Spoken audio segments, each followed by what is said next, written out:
Oke, Bismillahirrahmanirrahim. Assalamualaikum warahmatullahi wabarakatuh. Perkenalkan kami dari kelompok 5 ingin mempresentasikan bisnis model kanvas yang telah kami buat. Jadi, bisnis model kanvas ini merupakan sebuah strategi manajemen yang telah kami susun untuk menjabarkan ide kami dan juga konsep dalam sebuah bisnis ke dalam bentuk visual, sehingga bisa membuat kerangka manajemen untuk mempermudah dalam melihat gambaran ide bisnis dan juga realisasinya secara cepat. Baik, next. Nah, di sini ada tim dari kelompok 5, yang pertama ada Awad Diorahman selaku saya sendiri, dan juga ada Ami Fahmi, dan ada Adil Abdul Rauf, dan yang terakhir ada Muhammad Naufal Radiansyah. Oke, jadi dari latar belakang bisnis Canvas kami, produk kami ini bernama Kokart. Jadi Kokart ini merupakan produk inovatif dalam industri perawatan kulit yang menawarkan perlindungan matahari yang efektif sambil memberikan manfaat tambahan dari ekstrak wortel karena mengandung beta karoten. Kokart hadir sebagai jawaban atas kebutuhan konsumen akan produk yang tidak hanya efektif tapi juga ramah lingkungan. Oke, di sini ada 9 elemen dari bisnis Canvas, di mana 9 elemen ini yang pertama ini ada customer segment, yang merupakan segmen yang penting untuk menentukan pelanggan yang tepat dari awal, sehingga kita bisa tahu siapa saja akan menjadi target bisnis kita dan juga uh, pelanggan mana saja yang berpotensi membeli produk kita. Seperti itu. Lalu yang kedua ini ada value proposition atau proposisi nilai konsumen. Di sini menjelaskan keunggulan apa saja yang ditawarkan dan juga manfaat apa saja dan mengapa pelanggan harus memilih produk kami sebagai kebutuhan sunscreen di kehidupan sehari-hari mereka. Dan yang ketiga ini ada channel saluran, di mana di channel ini kami menjelaskan sebuah media interaksi antara bisnis dengan para konsumen kami untuk menyampaikan produk yang kami tawarkan. Dan yang selanjutnya ini adalah customer relationship, di mana segmen ini kami menjelaskan dan memahami segmentasi pasar yang sesuai pada produk kami, sehingga kami bisa tahu gitu bagaimana berinteraksi dengan pelanggan. Lalu selanjutnya ada revenue stream atau sumber pendapatan, di mana di sini kami mempresentasikan coba bagaimana meningkatkan pendapatan bisnis yang telah kami buat dari produk Kokart ini. Lalu ada key resource, di mana sumber daya di sini sangat penting untuk mewujudkan value proposition yang telah kami susun tadi. Dan selanjutnya ini ada key activities, di mana elemen yang pada BMC ini menggambarkan mengenai semua aktivitas yang berkaitan dengan bisnis kami, sehingga dari aktivitas tersebut bisa menghasilkan value proposition.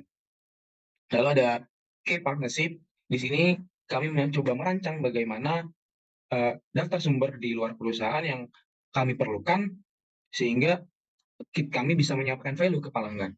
Lalu yang terakhir adalah cost structure, di mana cost structure ini merupakan struktur biaya untuk mengelolakan anggaran dari bisnis yang kami usung, sehingga anggaran di sini bisa terkelola lebih efisien dan bisa meminimalisir risiko kerugian.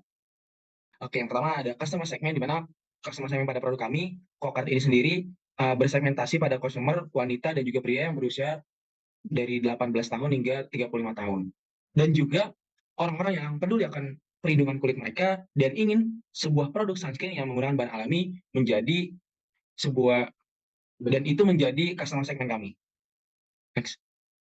Lalu value proposition apa yang produk kami tawarkan? Yang pertama, ada produk kami menggunakan bahan alami dan ramah lingkungan yang bersumber dari wortel, di mana wortel ini diambil dari zat yang terkandung di dalamnya, yaitu beta karoten. Lalu yang kedua ini perlindungan kulit dari sinar UV dengan bebas dari bahan kimia berbahaya. Dan yang ketiga ini inovasi dalam formula unik, sehingga tekstur menjadi ringan dan juga non komedogenik. Dan yang terakhir kualitas tinggi dengan harga terjangkau. Lalu pada channel yang telah kami susun, di mana yang pertama ini ada penjualan langsung melalui situs web perusahaan kami, dan juga yang kedua ini ada distribusi grosir kepada toko-toko kosmetik dan juga apotek, dan yang terakhir melakukan kolaborasi dengan salon kecantikan dan spa ataupun sejenisnya. Oke, buat selanjutnya itu customer relationship dari produk Kokar yang kami usungkan, yaitu pertama ada pelayanan pelanggan yang responsif melalui berbagai saluran komunikasi, dan yang kedua yaitu program loyalitas untuk pelanggan setia, dan yang terakhir konten informatif dan edukatif atau product knowledge. Dan selanjutnya revenue stream dari produk yang kami usung, yang pertama yaitu penjualan produk secara langsung melalui situs web, Yang kedua, penjualan grosir kepada toko-toko kosmetik atau apotek. Dan yang ketiga, mengekspor produk ke pasar internasional dan menjualnya melalui mitra distribusi atau saluran e-commerce global. Oke, selanjutnya itu kayak resort yang kami usung untuk memajukan produk yang kami miliki, yaitu yang pertama membuat akun atau situs web, dan yang kedua yaitu sumber daya manusia untuk penelitian, produksi, dan yang melakukan pemasaran.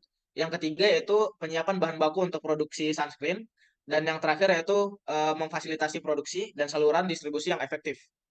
Oke, selanjutnya kayak activities dari produk yang kami usung. Yang pertama yaitu produksi sunscreen, yang kedua strategi pemasaran dan promosi produk, dan yang ketiga yaitu melakukan promosi melalui IG atau YouTube dan sosial media lainnya. Keempat, melakukan manajemen rantai pasokan dan distribusi, dan yang terakhir yaitu melakukan penelitian dan pengembangan produk. Oke, selanjutnya itu kayak partnership dari produk kami. Yang pertama yaitu ada pemasukan bahan baku, yang kedua ada retailer dan toko kosmetik untuk distribusi, dan yang terakhir yaitu influencer dan blogger kecantikan untuk promosi produk kita. Baik, selanjutnya cost structure. Yang pertama ada biaya produksi, lalu biaya pemasaran dan promosi online dan offline, lalu gaji karyawan dan biaya operasional. Selanjutnya adalah type innovation product dari sunscreen Kokar. Dalam suatu produk tentu saja akan ada proses di dalamnya, dan dari produk kita ini ada 3 proses, yaitu teknologi anti-aging, teknologi nanopartikel, dan teknik ekstraksi. Teknologi anti-aging ini penggunaan bahan aktif dari wortel yang dapat membantu melindungi kulit dari kerusakan akibat sinar UV serta memberikan efek anti penuaan. Dan di proses teknologi nanopartikel ini, pengembangan sunscreen dengan teknologi nanopartikel yang menggunakan bahan dari ekstrak wortel untuk meningkatkan daya sebar dan penyerapan pada kulit. Lalu pada teknik ekstraksi ini, inovasi dalam teknik ekstraksi yang memungkinkan ekstraksi zat aktif dari wortel dengan lebih efisien dan ramah lingkungan. Oke, kemudian di sini ada tipe inovasi lain mungkin dari produk yang kami hadirkan. Yang pertama, yang selanjutnya mungkin ada produk performance atau dari segi fitur dan juga fungsionalitas produk kami yang membedakan dengan produk-produk yang lain gitu. Yang pertama, di sini ada sunscreen tanpa oxybenzone. Maksud di sini adalah tanpa adanya bahan atau senyawa kimia yang mungkin berbahaya gitu ya. Inovasi dalam formulasi sunscreen yang bebas dari oxybenzone dengan menggantikannya dengan bahan aktif dari ekstrak wortel yang lebih ramah lingkungan, juga mungkin efektif secara sensitivitas.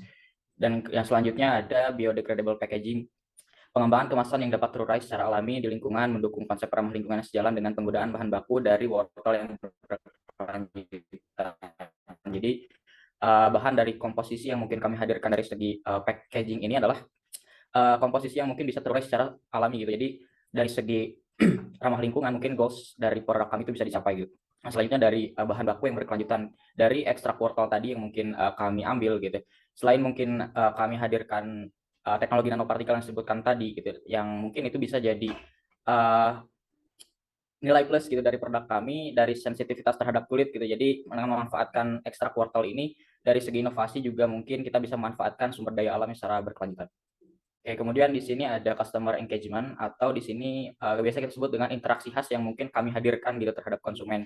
Jadi inovasi dari produk kami sendiri ini kami hadirkan berupa program gitu ya dari konsumen-konsumen yang mungkin di sini bisa kami sebut adalah pelanggan setia gitu ya. Kami di sini menghadirkan beberapa program atau fitur yang mungkin di sini bisa mendekatkan atau menjaga kedekatan gitu sehingga mungkin nanti konsumennya itu bisa setia gitu, bisa tambah setia gitu. Untuk programnya sendiri mungkin di sini kita hadirkan kontes foto gitu dengan menghadirkan mungkin ada hadiah-hadiah tertentu gitu dari produk kami, kemudian juga ada webinarnya mengenai tips and trick mungkin ya tentang kesehatan kulit, dan sedikit mungkin kami juga di sini menghadirkan konten-konten di platform Instagram gitu untuk memudahkan dari segi informatif gitu mengenai produk kami, dan juga ada sedikit edukatif gitu terkait dengan knowledge kulit gitu. Oke, mungkin itu barangkali yang bisa kelompok kami sampaikan mengenai salah satu produk dan juga inovasi yang mungkin kami hadirkan. Ya, sekian mungkin yang kelompok kami bisa sampaikan. Kurang lebihnya mohon maaf. Terima kasih atas perhatiannya. Assalamualaikum warahmatullahi wabarakatuh. Waalaikumsalam.